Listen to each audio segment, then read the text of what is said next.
Hello guys, welcome to my YouTube channel Infinix Assam. আজি সকলো ছাত্ৰ ছাত্ৰীৰ বাবে এটা সুখৰ খবৰ। আজি প্ৰায় 6 মাহৰ পিছত স্কুল কলেজ খুলি দিয়া হ'ল। আজি আমি আহিছো B.Baruah কলেজলৈ।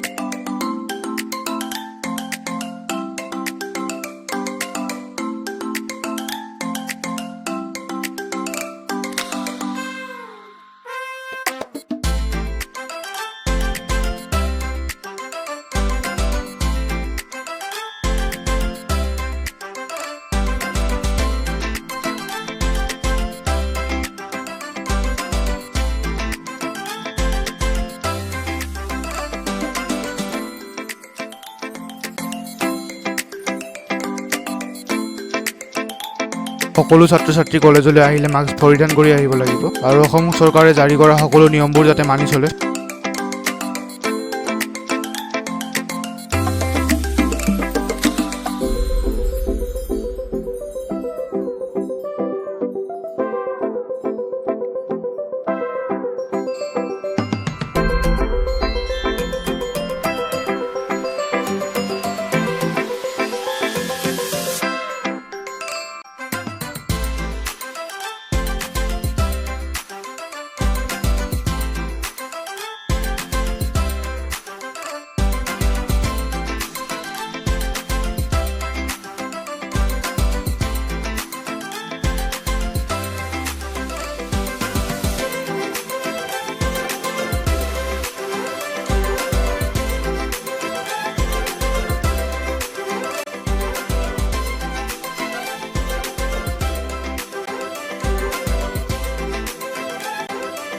সকলো ছাত্ৰ ছাত্ৰীকে এনেকুৱাকৈ এখন এফিডেভিট দিয়া হ'ব।